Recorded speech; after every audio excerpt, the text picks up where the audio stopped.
Welcome to Life Lessons and Legacy, the podcast where we delve into the stories that shape our lives and the lessons we carry forward. I'm your host, Mr. Cedric D. Nelson, and I'm excited to embark on this journey of discovery, growth, and inspiration with you.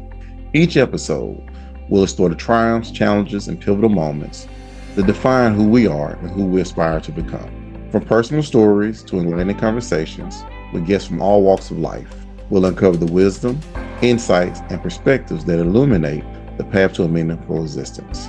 Whether you're seeking motivation, guidance, or simply a moment of reflection, Life, Lessons, and Legacy is here to accompany you on your quest for fulfillment and purpose.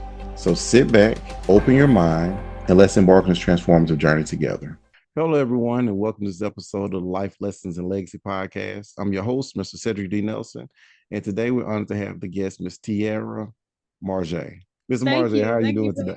I'm doing great. It's been a great year. Getting ready to wrap up the year into 2025. So just excited to see what the future holds. Amen to that. And I tell somebody, it felt like it was just January of 2024. And now it's almost, I had all these plans and now it's 2025 pretty much already. So, right. I feel you on that because I kind of have the same sentiments. So much has happened this year for me personally. There's some stuff I'm like, that was last year. And I think about it, like, no, that was this year. That was earlier this year. So it's like, wow, like so much. Yeah. But time is really moving. It really is. I said, don't feel bad. I said once before in the podcast. Sometimes I tell people like, man, that happened in like in 2000. I say 2000 or whatever. Or I say it happened in 2022 or something like that. They're like, when? And it really, I'm talking about the year 2000. So that's what's so crazy. The time is going so fast. And I'm missing 20 years. Nah, man, you remember that? Like, so I'm gonna do better. I can't say it's moving that fast for me, but I can relate somewhat. Yeah. The older you get, I'm telling you, years of months, weeks, it's crazy. But all right. So can you tell me a little bit about yourself? Kind of where you're from, your story, your career, your education, your background. I'm from Memphis, Tennessee. I grew up in the Fraser, Raleigh community. As a kid, I was one of those kids that like I had a wild imagination. And honestly, I kind of didn't have a choice. We always had what we needed and not always what we wanted. I just put it that way. And so with that, and I was the only child for the first 6.5 years of my life. So I was the kid that would just go in her room and just create different worlds out of entertainment because like that's what I had to do. And long story short, that part of me has always been there. And so I like to say, in essence, I'm just a storyteller. I look back on my career paths and like all the things that I've done and tried over the years and had a hand in. And I feel like the simplest way to wrap it up is just to say like I'm just an all around storyteller. I graduated from Fraser High School, class 2011, which this year they tore that down this year, the original building. So they're supposed to be rebuilding it. So that's a whole nother thing. Okay. Kind of one of those things of what I was thinking about. So much has happened this year. Like I forget that happened this year too, just a couple months ago. All around storyteller. I went to University of Memphis, graduated 2017. My major was journalism, communication. Okay. So I knew originally the plan was to be a television producer at BET. That was my thing that I was shooting for right out of high school. Because I just love 106 and Park and like the content that was on BT. And I always felt like I could make it better. This show would be better if we could just do this.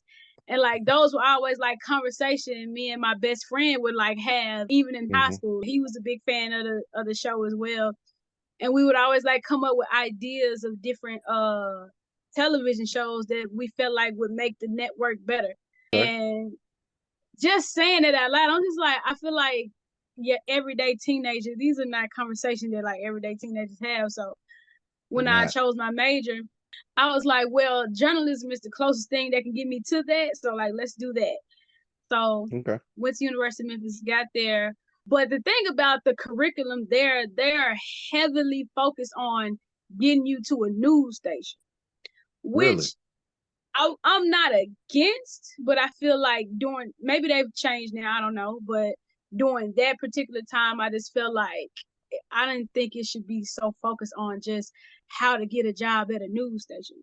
But I understood why they did it, because Memphis is like one of the top markets when it comes to television news careers. So I understand why they did it. Plus, Fox 13 was just right across the street. So they just figured, easy path, go from A to B, and it makes sense, blah, blah. But I had a professor, Dr. Hayden, and he would always compliment me on my producing abilities.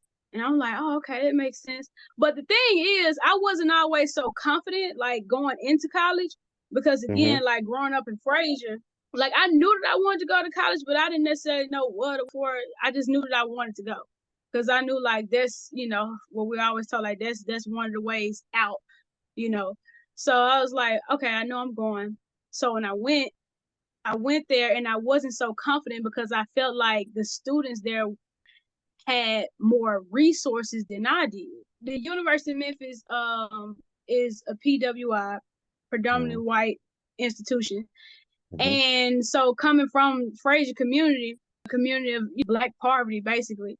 And so when I got to college, I was kind of insecure about my abilities, because I felt like, well, they grew up with more access to resources than I did. So now I'm like self-conscious about my writing and my work and all of these different things. So I was kind of like a bit intimidated, because I just had all these fallacies in my head of what I thought that they would be so much better than I was, because they had a different experience than I did growing up. But there was a moment that happened in class that kind of shattered all that for me, reassured me that like, you can do this, and you're just as good, if not better. My the professor I was talking about, Dr. Hayden, he used to always make us write he'll give us a subject. Dr. Hayden, he would give us a subject for a story, and he would have the students in there to all write on the same subject. And so he would allow us to vote on who the best story, who wrote the best opening, who wrote the best story in general. But one of the things he always would do, he would take our name off the story and just have people blindly vote on just based on like the quality of work, the quality of writing. And so a lot of the times my stories would be the ones chosen, like that the class would vote on it. Like, I really like this story. Like, and so that in turn like gave me confidence. You can do this. Like, don't let that stop you. You know what I mean? Like, don't get in your head about things, because at the end of the day, it's like, it's what you bring to the table. And everyone doesn't, we're not supposed to have the same experiences or whatever. And the things that I thought would hold me back, actually, I kind of use it as like my superpower, because I knew like certain things other people may not think about or consider, or even had different types of experiences to see something a certain way, or think about the voices that are unheard, or think about different perspectives on things, or they didn't have that variety. And I felt like for me, coming from where I came from, that was actually in what I did with my work. So that gave me the confidence to like, okay, we can do this thing full throttle. And I approached it as an equal, and I never considered anything else after that. Everything I did from that point on, I'm equal from the start. So that like changed my perspective. And what else? Did I answer the question? I don't know. I'm just telling my story. But no, you did. You, I was asking about your kind of who you are, your educational background, your career background, and you said something important. We're talking more about it in the pod, but when you were talking about like that, I think that's why college is important. It's not for everyone. I tell my kids, like, you can be successful and not go to college. There's trade schools. There's other things you can figure out what you want to do. But in that instance, you talked about the college component was great for you, because it taught you that we all equal. We're all on the same playing field. It may feel like we're not because of the disadvantages that we grew up with dealing with. But once you get there, you realize, okay, it doesn't matter. There's nothing I can do about what it was like when I grew up, like the disadvantages I had then. But going forward, it's all on me. And I'm put myself, I can stay in a room with anyone. So I think that experience was great, Yeah. And that's exactly what they did for me. And then also too, like, just in my, like, I always say, like, for me, you don't realize till you like, looking back at all the dots that connect beforehand, before you even start to like put it together and think about your career or your life choices, or what you may want to do, or what you're good at, like all these questions that you suddenly have to ask yourself, like when you get to a certain point in life. And looking back, I would say creative writing has like always just been a natural thing for me, like storytelling, because it was like I said, in high school I knew I wanted to go to college, but I didn't know what for. And I knew I liked TV, but I didn't necessarily, in high school, like I didn't have that all mapped out and figured out. And sometimes it's like when it's meant for you, it'll reach out and choose you. You don't have to choose it. And it's like you can't get away from the things that are already meant to be in your path or in your story. Because like my in 11th grade, just check out how all these dots connect. In 11th grade in Tennessee, they make you take like a writing assessment. I forgot what it's called, but it's a writing assessment that all 11th graders have to take. In that, I remember my friend asked me, he was like, like, are you nervous, like, to go into this or whatever? Everybody was like so intimidated because, not a lot of people like necessarily like writing or public speaking or like, I mean, things like that. So I just never like was afraid of it. And I remember telling him, like, why would I be afraid just to go in there and write my opinion down? I'm not even like overthinking it in my head. And so I go in there and I wrote whatever about the prompt that they gave us. And when the results came back, I was the top 3 students in my whole school to like make like the highest grade on that test. And I was like, so there was like one light bulb that went off. And again, I didn't realize this then. That was just me being me. It was like, oh, okay. Then we had like a visit from the guy. Then we had a visit from this guy that was over the college newspaper at University of Memphis. And he was just trying to recruit some high school students to be interested in journalism. And so that same teacher, my 11th grade teacher, she came to find me. Now, in the moment, I'm thinking that, like, because we were skipping class during the time, my friend and I. So I'm thinking, like, we're in trouble because, like, she's down the hall, like, she's looking for us. And so she spots us, and I'm thinking, like we've been caught, because we were, like, out just being teenagers or whatever. And she was like, you two, come here. I need to tell you something. So I'm like, okay, her voice is kind of stern. So like, I don't know what to expect or whatever. So she was like, I need you to meet somebody who writes for the University of Memphis, and I want you to just talk to him and see like what opportunities could you have there. She was like, I've been reading your work and like you really can write, T'Arrah. You should talk to him. So I'm just like, oh, like, so that's another thing. But again, in the moment, I didn't, see A, B, C. But after that, got to college, blah, got my confidence up. And then after college, that same professor, Dr. Hayden, he got me a shadow and like mentorship situation at Channel 5. And I knew that I didn't want to do news. I knew that wasn't for me. So it's like, it just gets to a point where it's like everything in you is telling you no, but society and everything said, well, this is the right thing to do, right? Like, this is the natural next step. So I'm like conflicted, like, I know like this is supposed to be the quote unquote safe ride, but everything in me telling me, no, you cannot do this. So I spent one day at Channel 5 and I stayed the whole day from open to close. And I'm just looking at the daily activities. And then I went to the restroom to go in the mirror and ask myself, I was like, T'Arrah, this ain't it. Can you really see yourself doing this for the next 5 years or so? I was like, no. So I was like, that was my last day there. It was as simple as that. And I've always had that type of spirit that just kind of like, I've always been really good at like just kind of assessing like, how do I really feel? What is my gut feeling for real? And so even if, what I'm saying, like I said, that would have been the safe route. Like, you would have for sure had a career, for sure. And I'm like, nah, it doesn't feel right. So I appreciated that opportunity, but yeah, that was my first and last day there. Miss Marje, so you're fine. I tell people sometimes that I think it's kind of like the Holy Spirit. Our conscience, it tells us like, okay, these people are telling me this is what I should be doing, but my conscience is telling me like this is not for me.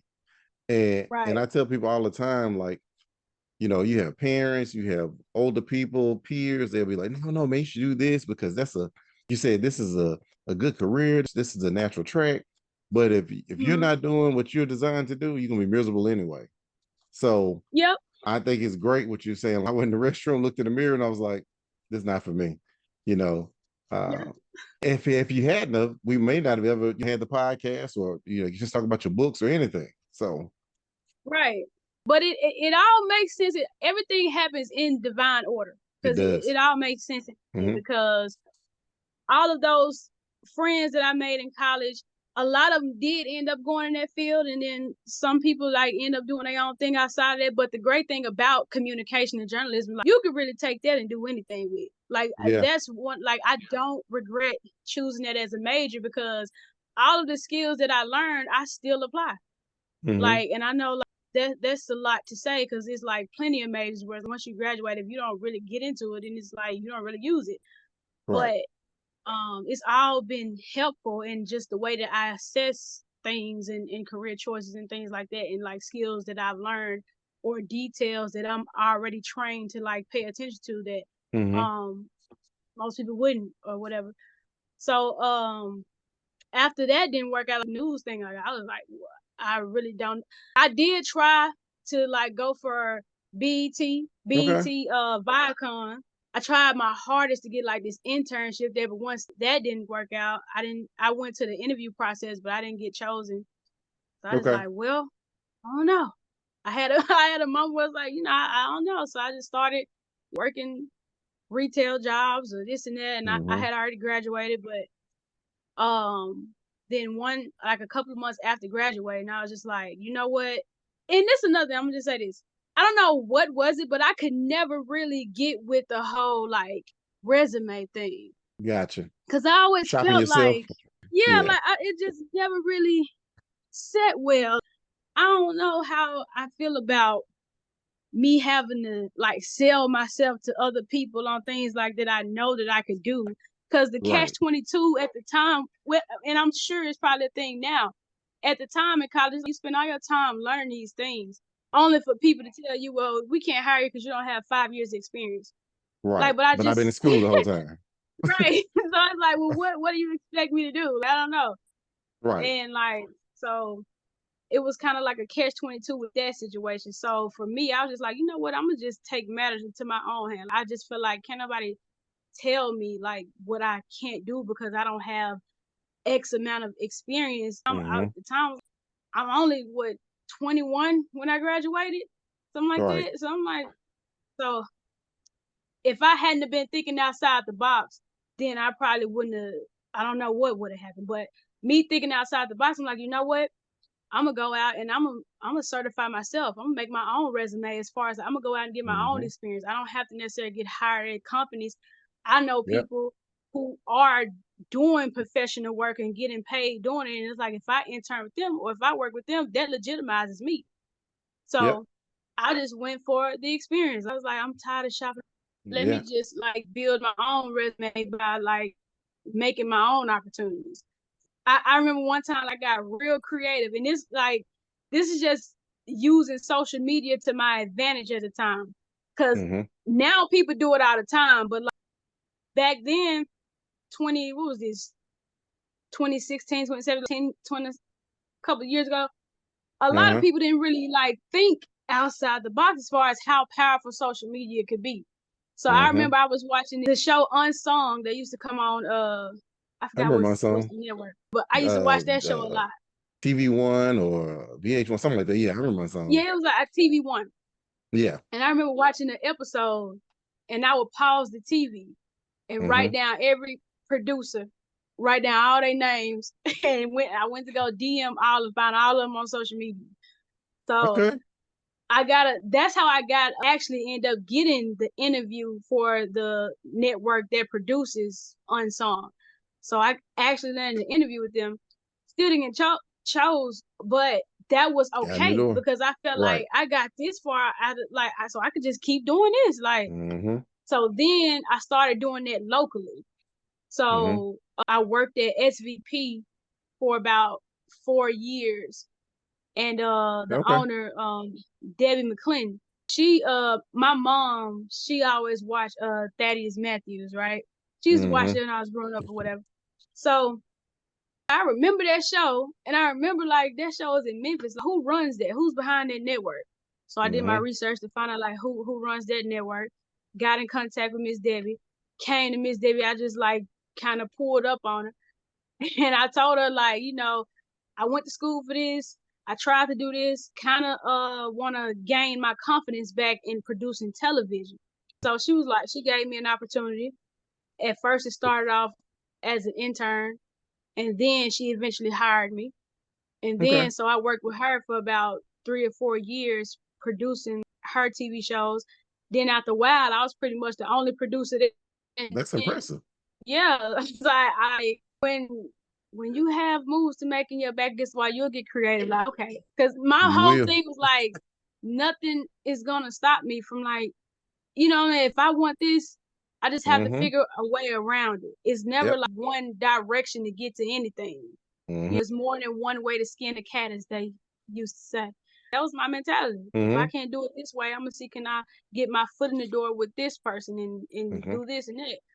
But anyway, I developed a reputation so good at that network that it got to the point where everybody who had a show there, they only wanted to work with me as producer.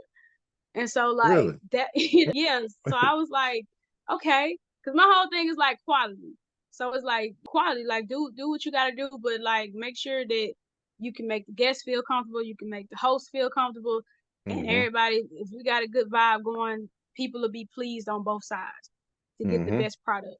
So that was my whole thing with that. And so I also have to say, having a good reputation takes you a long way. Cause like it precedes you. It's like people hear about you. Then my neighbor, how I got on this podcast, is Nikita. He's a great person. We connected.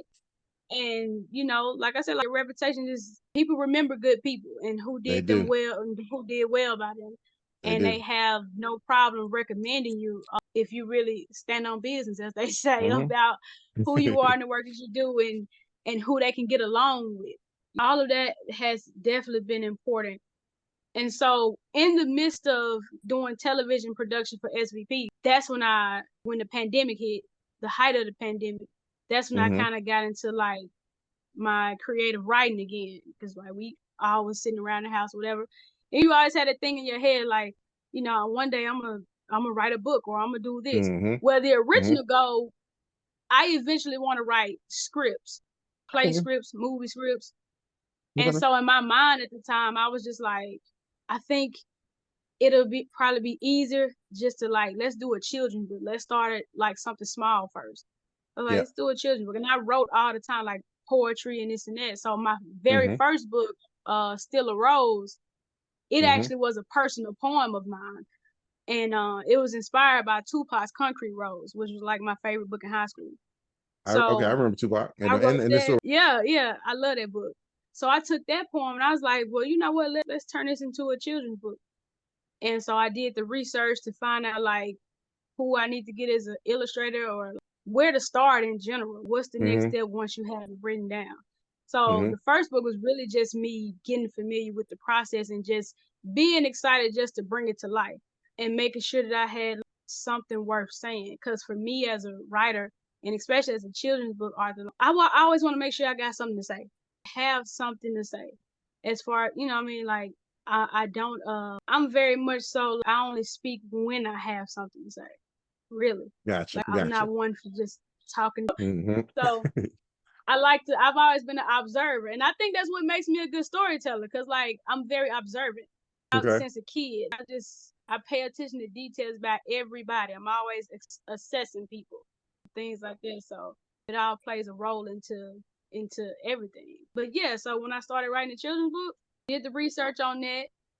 And then long story short, the first time that it began to like really reach Memphis, like I was already working with a few nonprofits here and there with it. Cause that's the thing. For one, I always tell people at like my workshops, because I also teach people how to publish and do their own children's book. But I always tell people, make sure, because at the end of the day, as a writer, as an author, you're still a business. Like your book, that's your product. And you as an author, like you are a business, you are an entrepreneur. A lot of times, like some people get that, it can get diluted or lost just in the creativity. So you end up focusing on the creativity and not the business when it should be both. So I always tell people, like, first thing first, make sure you have a good product before we start going any further, my whole thing is like making sure I have a good product. And what I mean by that as a writer is like, do people connect with it? Did it really come from a place that you're familiar with as a writer? Because the thing is, like, whatever you're writing or whatever you're putting into the world, if you don't have a way of connecting to it as the creator of it, then like, what is that? To me, that's like putting soulless work out there. You don't even connect. You don't even believe this. So like, what, so, because you run into a couple of, people every now and then who you can begin to tell who's in it for other reasons and who's in it for actually making the field better or really have a passion for it. So it's just after a while, it gets easy to tell. So I always like to lead with that. Work on your product first. Have a good product. And then that way, when you create this good product, it'll sell itself. Because once again, reputation and word of mouth, it'll sell itself. If it connected to you, it'll connect to someone else. And so with that, like, I've seen my work in real time impact people and change their perception on something. So for me, that's one of the ultimate like validation of, okay, you good work. You're putting good things into the world, and good things continue to come back to you because you're not creating from a selfish point of view or whatever. It's just like you're honestly doing it to feed the soil that in returns feeds you. So that's just how I look at it. One example I can give of like one moment that, like, the first moment where I actually watched in real time my words impact someone else.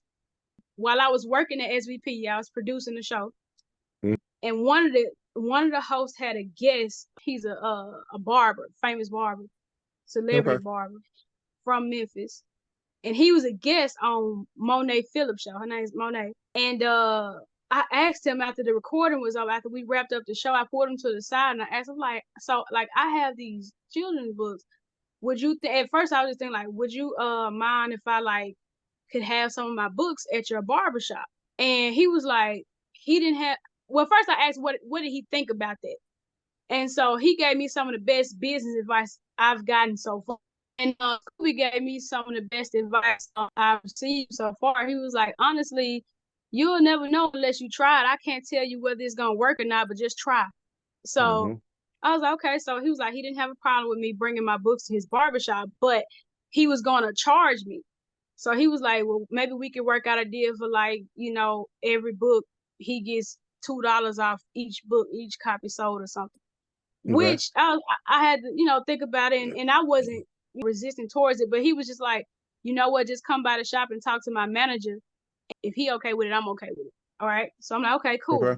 So like a week from then, I met with the manager house, and they were still on the, saying, like, if I was gonna sell my books there, for them to work out where their profits would come into play. Being it's a business. Right.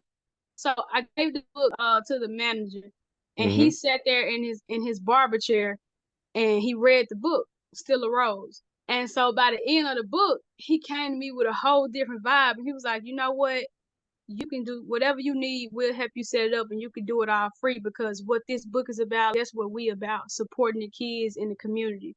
And like, just to watch him change his whole demeanor, it was just like, you know what? Whatever you need. And so that's how I did like my first pop-up shop. So I was like, well, I could just host a pop-up shop here at the barbershop. And so they were like, yeah. So I got there. It was a Saturday and a Sunday. It was 2 days. And my sister and I, like, we set up our table. I got like some flyers printed, and like, I think I had a few business cards out there and my books. And I know that music always attract people. So I had my boom box out there. And then in my mind, I'm like, the barbershop is like one of the perfect places, because, like, first of all, you ain't coming to the barbershop with no money. Second of all, you gotta sit there and wait anyway. Like, while they sitting waiting, read my book, check it out. Buy a copy. If you like it, tell me what you think about it. If you don't like it, I still want you to read it. Just tell me what you think about it. And so it was a moment where, like, I look over at my sister, and like, she's just like smiling. I'm like, what you smiling for? Cause she was like, because like we was So I was saying, I looked over at my sister, and she was like beaming, like smiling. So I'm asking, like, what you smiling for? And she was like, I'm just saying, cause like we was just talking about this, and now like we actually out here doing it, and like to see people buying your book, we just realize like, dang, we were just talking about this. Look at us now out here at our first pop-up shop, and people are actually supporting the work, like, and I'm the oldest of 4. So like a lot of what I do, I always take into consideration my sisters. You know what I mean? Like what for them to witness this, what lesson would this teach them? Impact. So what I love about my sisters, like we all inspire each other. It doesn't even matter like who's the oldest, who's the youngest. It's like we all equally inspire each other. And I'm not, although they like to say that I'm like the third parent just naturally because I'm the oldest, but at the same time, I kind of lead with the sense of like they're equal to me. I don't like some people, they have like a hierarchy of like, well, I'm the oldest, so and so, and it's like, to me, it's not like that. I know that they're intelligent and they have common sense and they can think for themselves. So it's like I always want them to feel equal and know that they can come to me and have honest conversation and honest feedback or whatever, because I feel like sometimes the whole hierarchy mentality might scare people away, and then that way, like, that breaks the communication. They don't feel comfortable sharing certain things with you, and instead of just keeping it honest. But yeah, so that was a moment when we did our first pop-up shop, and things kind of worked out. And I know for me, that's something that'll always be in my head, as well as my sisters who were there with me. And I know that it impacted them, because not too long after, they started doing their own projects with like pop-up shops. And my one sister, she likes to bake, so she ended up like selling cookies at school. And I'm thinking like all this, cause she like, yeah, cause like I feel like because they seen me do it, and it inspired them to like try things, and that's what I love. So that's what I mean by like, you never know how far the inspiration will continue to go to people beyond you or your immediate family. Everybody, you could be the catalyst. You wanted to start it off, like you say. They may not even have the confidence or the thought that they could go and start selling other goods or whatever until they see you as an example. And that's what I talk about. You've been the older sibling. It is pressure because you are like the third parent.